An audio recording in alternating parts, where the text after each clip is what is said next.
Hey there, I am Reverend Dan. We are the Soul Evolution Collaborative, and this is Stripped Down Sunday, where we unchurch your Sunday experience. So, welcome. We're thrilled to have this time with you to offer some inspiration, some spiritual upliftment, and hopefully a new take on life in a uniquely Soul Evolution Collaborative kind of way. We have stripped down Sunday mornings to offer you a streamlined experience that fits your needs. So we have this strong desire to bring an updated message of inspiration to the world at a time when it seems we might need it the most. The Soul Evolution Collaborative is dedicated to personal transformation and communal evolution. So two really quick logistical things before we jump into the message here. Everything you could want to know about this community, what we believe, and how to get involved can be found at soulevolutioncollaborative.org.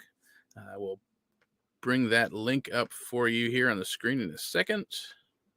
There we go.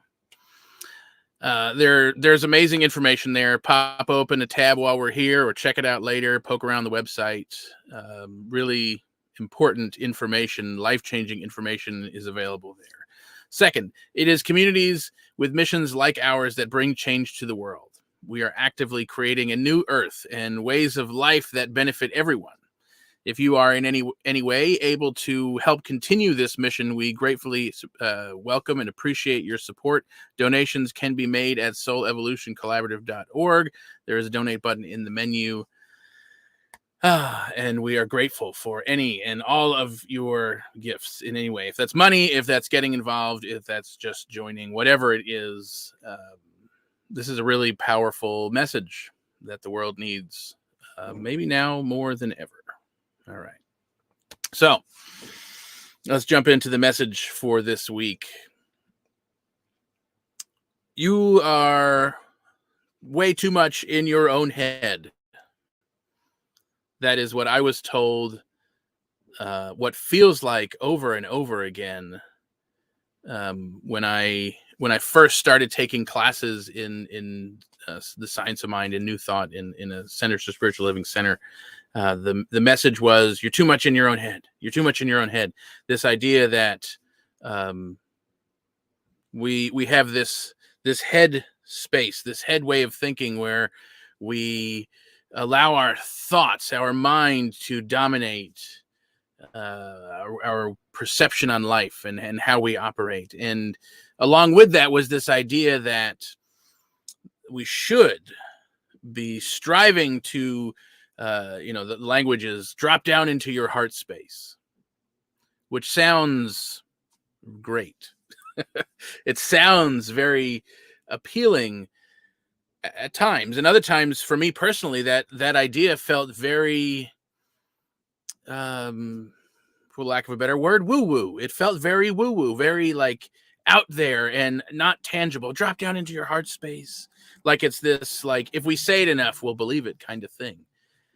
And so what ended up happening was a seed of doubt was planted that somehow the way I was perceiving the world was not the right way. And so I should strive to operate from this heart space. And I had no idea what that meant.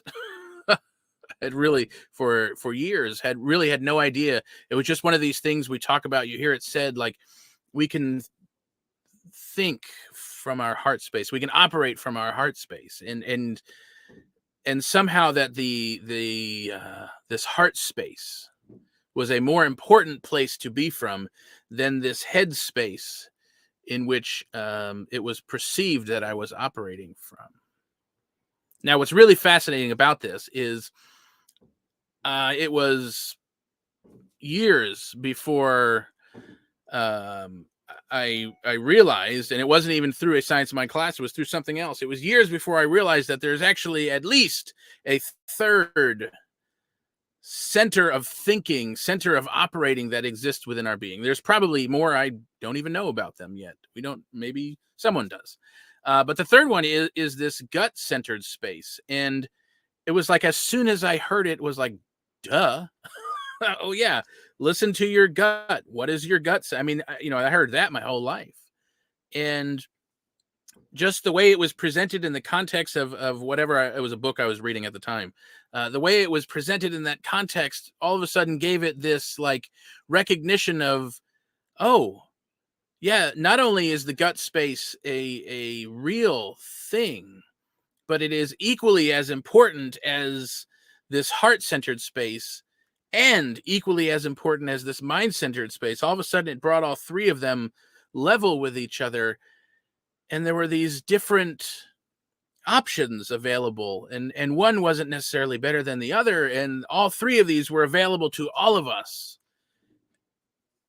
perhaps when we need them, right? Like available to all of us if we take the time to recognize that they're available, if we cultivate the not real muscle, if we cultivate the muscle to go to these places, almost as if they are tools that we can utilize in how we perceive the world around us and how we're perceiving our experience.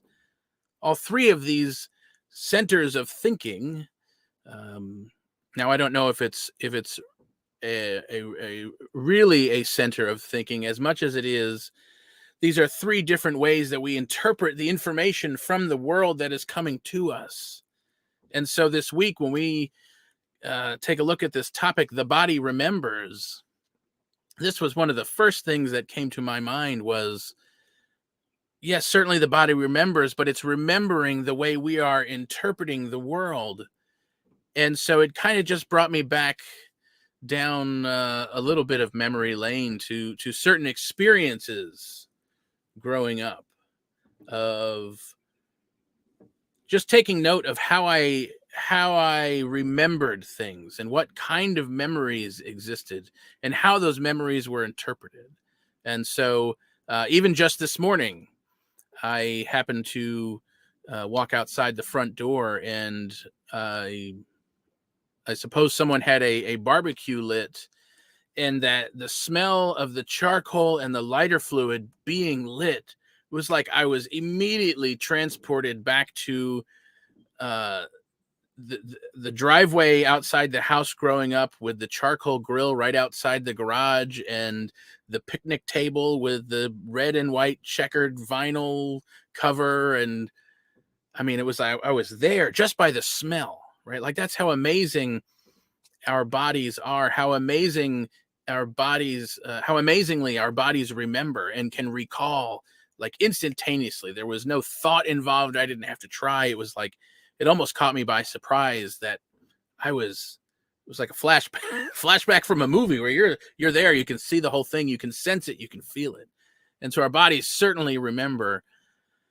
And what I realized just that much more clearly was the perception of me being in my head so much was due to the fact that for most of my life, I have operated from this gut-centered perspective, which means, for me, that means feeling the experience like a very real, like sensation.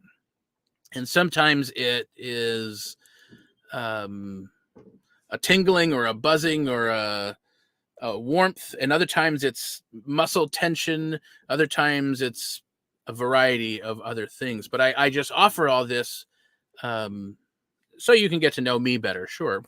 But also because I'm sure there are other people out in the world that have experienced life this way. And if you're anything like me and the experience that I had, this was never talked about.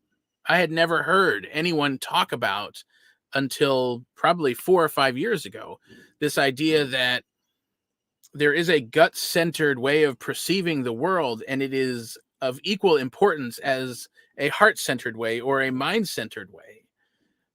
But the flip side of what happened was, because this was never talked about, I never had the words to describe accurately what it felt like to interpret the world through this feeling, this gut-centered feeling, way of being.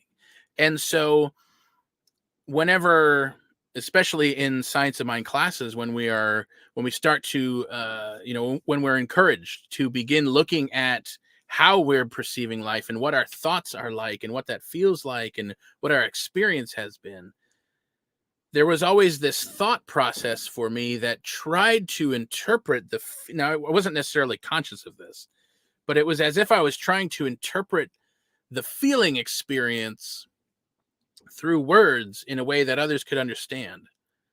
And so the only way that started to happen was through this overly intellectualized way of speaking, a lot of the time, because it was like trying to get as accurate as possible to the experience, knowing that the words never really did it justice. So the words never quite felt right. And yet at the same time, it was like trying to pick the most accurate word that would whatever, that would closely represent that feeling as best as possible. And that was not only a struggle, but I realize now, looking back on my life, that was easily misinterpreted a lot of the time, because it was never quite the experience. How do you get someone else to feel the same experience that you felt? So the flip side of this whole experience was being encouraged to shift from what was perceived as a mind-centered way of thinking into a heart-centered way of thinking. It opened up the doorway to an experience of all three, to an experience where, once I became aware of them, there were times where I could be in my head and intellectualize and think the thoughts and use logic and ration and create plans and whatever all comes along with analyzing the way we think, analyzing the way we're creating based on our thoughts. And then there were other times where I could be in this heart space where it really is about understanding here. This is kind of the ironic thing. It's understanding here the emotions that we're feeling. How does this experience make me feel? What does it make me think about how I feel? And then at other times, to be in this gut-centered space where in our minds it is this translation of what does this experience actually tangibly feel like. And so we have thoughts and what we think about our thoughts. We have our emotions and what we think about our emotions. And then we have the sensations and what we think about the sensations. And so having all three of those available was life-changing in a lot of ways. Looking back on it, it was gradual. I don't think any of it happened all at once, but the gradual shift of learning to move in between these spaces, learning that we all have these spaces of processing the world, became this tool. It became this amazing tool to not only understand myself better, but to understand the experience better and to understand other people better. And I think that was one of the greatest takeaways for me, was understanding other people better. We all tend to have this unconscious belief until we recognize it, where we have this unconscious belief until we're conscious of it. This belief that the rest of the world operates like we do. And so when we're not conscious of it, we tend to make assumptions about the world and about other people, that they are experiencing the world the same way we are, that they are acting the same way we would act, or that why aren't they acting the same way we would act? Because that doesn't make sense, because we just have our wiring encourages us to perceive the world through the way we understand the world. And so along with that is a slight bias that everyone else would and maybe should do the same thing. And so recognizing that I was misunderstood because I didn't have the understanding at the time to express more clearly that I was seeing and perceiving the world from this different space. Having gone through that experience was a crack in the window of understanding that not everyone else is going to experience the world the way I do. And it was just this nudge to remember as much as possible, as often as possible, that when interacting with other people, when perceiving other experiences, when witnessing other events take place, that there is certainly our experience influences how we interpret and how the experience and how we act, but also recognizing that we all are coming from different places of perception at different times, um, gave a real eye-opening thought to how we interact with other people, how I interact with other people. And so when we put this in the perspective of the body remembering, just like this morning with that whiff of lighter fluid and charcoal, our body remembers from these places, right? Because for whatever reason, we tend to think our mind, our thoughts are separate from this bodily experience. And while if we consider mind with a capital M, the thoughts, the mind itself that um, creates and has thoughts, in and of itself may not be of this body, right? I mean, scientifically speaking, we can't find in our body where the thoughts are had.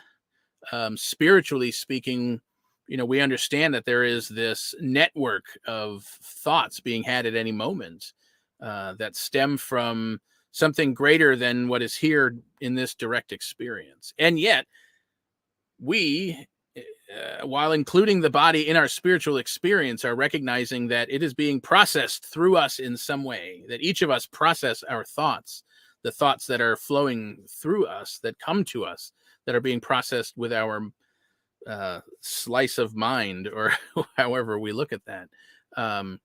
That our mind and our heart and our gut, that these three centers of operation remember, they're processing the experience around us and remember the experience around us. And so for many of us, that smell is going to bring up memories in our mind, a certain feeling, being around someone who makes us feel a certain sense of joy or love.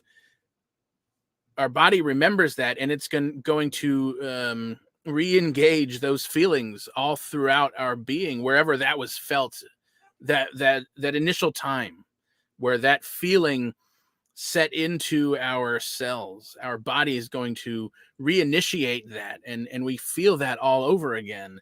The same thing with touching and sensing, and that gut-centered space. Something doesn't feel right. It didn't feel right that time. Maybe it doesn't feel right this time. Or maybe there's an excitement around something that, I remember the excitement of doing something new, and it was scary. And yet when I did it, it was awesome. This is that feeling. And I know that even though there's that sense of, I don't know how this is going to go, listening to that feeling go, but I can trust that it's going to work. It's going to work out. It's going to be good. Let's do this. That our body remembers those things. And so this past week, we've talked a lot about the body remembering from a perspective of stress and trauma, because I think that's the easiest to recognize. It certainly is an experience that's not uncommon, and it is certainly something that needs, it's worthy of being talked about, something that we would all benefit from recognizing. The process of when we're in exorbitant stress or in a traumatic experience, that the brain shifts its functioning, and that affects the way our body functions. And so signals that get sent out that normally get processed end up getting stuck and can actually get absorbed by the cells to create this, what I like to think of as a snapshot in time. That this moment in time during this experience, this is what it was like. And our body recalls that.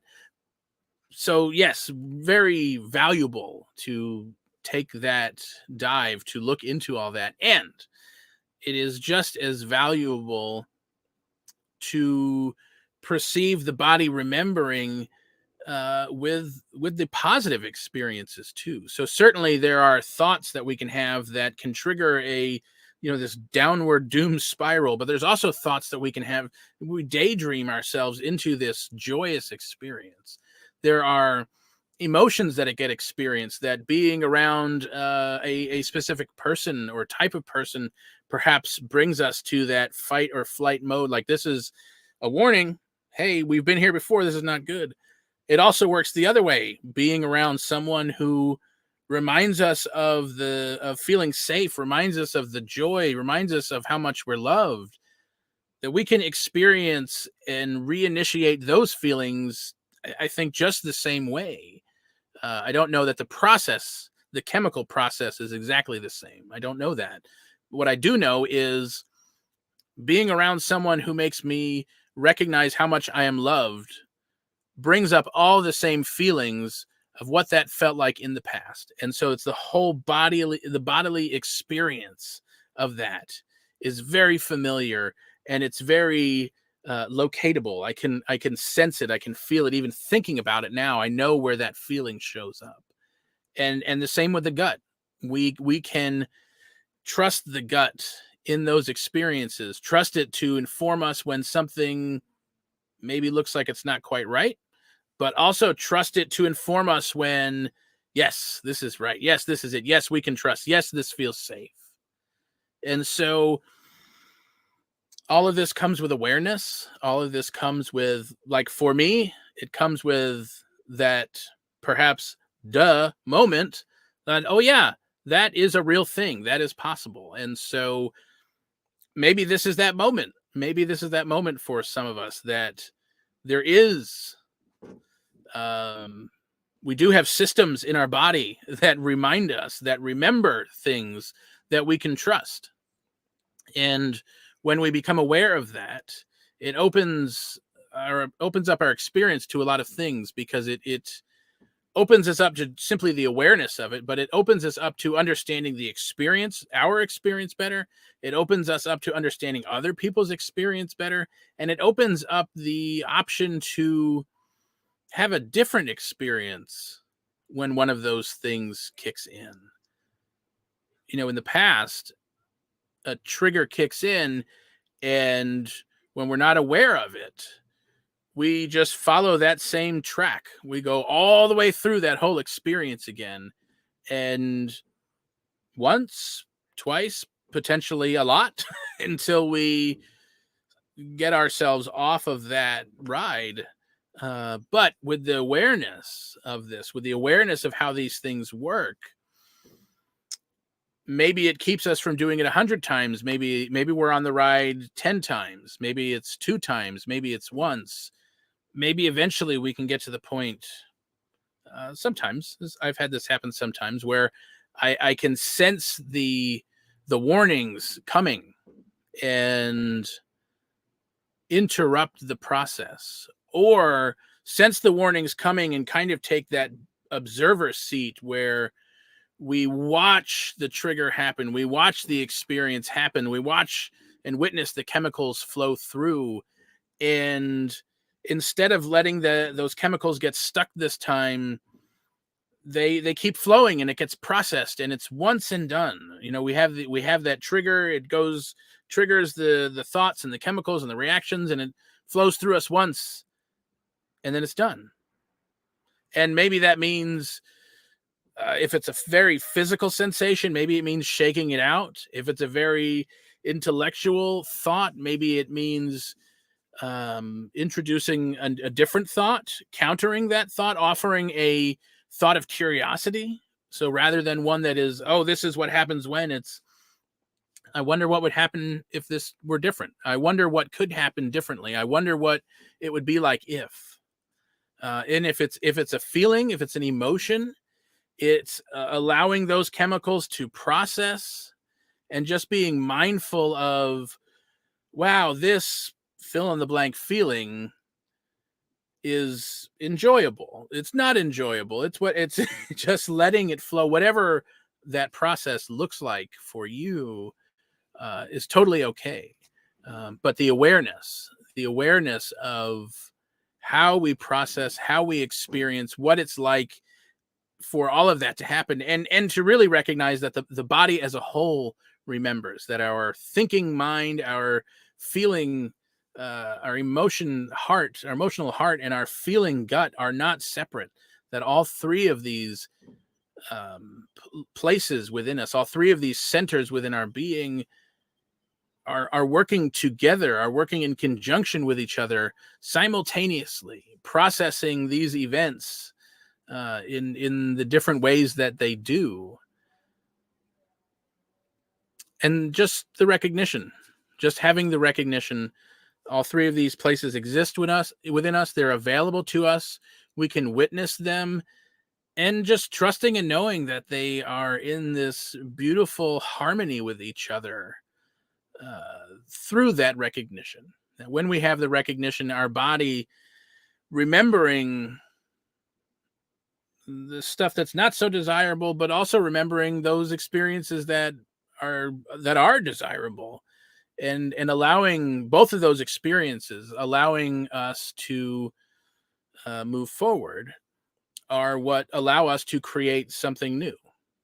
So the integration of these three systems into our awareness is what allows us to experience something in a new way.